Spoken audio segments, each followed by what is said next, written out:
তাদেরকে পরিবর্তন করে দিয়ে যারা ফেসিবাদের দূষক ছিল তাদেরকে পরিবর্তন করে দিয়ে আপনারা এই আমাদের যে বিদেশি যে প্রতিষ্ঠানগুলো রয়েছে, বিদেশে যে দূতাবাসগুলো রয়েছে, সেটিতে অতি সত্তর আপনারা ব্যবহার করুন।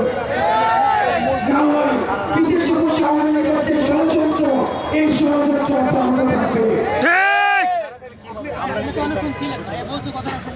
প্রিয় সহযোদ্ধা তারেক ভাই, আপনারা দেখেছেন 5ই আগস্টের পরবর্তী সময়ে আমরা আরেকটা কনফ্লিক্টের দিকে যাচ্ছি, সেটি হচ্ছে প্রচন্ড কনফ্লিক্ট।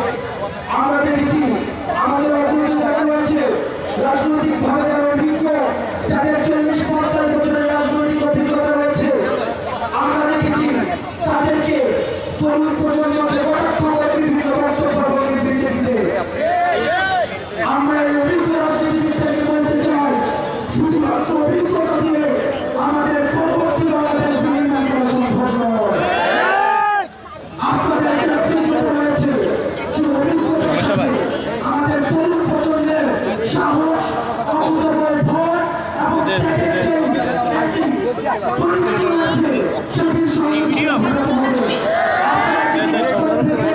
আপনারা যদি অভিজ্ঞতা দিয়ে এমন অতীতের যে অচল হয়ে যাওয়া অ্যানালগ রাজনৈতিক সংস্কৃতিকে পরবর্তী বাংলাদেশ গড়বেন, তাহলে আপনারা ভুল ভাবছেন।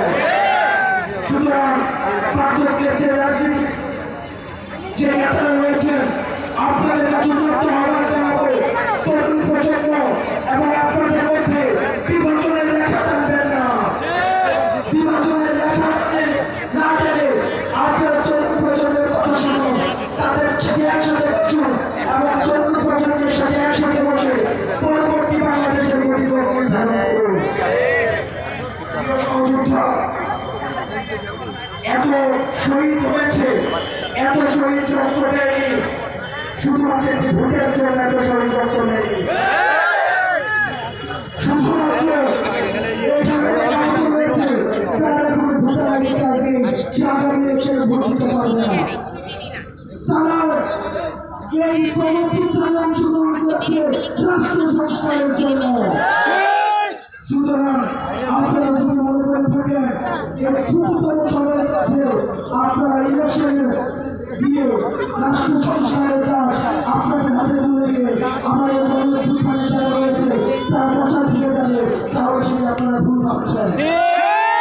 আপনাদের বলতে চাই, আগে রাষ্ট্রের চুক্তির সংস্কার হবে এবং নির্বাচন এই রাষ্ট্রের সংস্কারের অংশ। কারণ বিগত আওয়ামী লীগ সরকার আমাদের নির্বাচন ব্যবস্থাকে একদম নষ্ট করে দিয়েছে।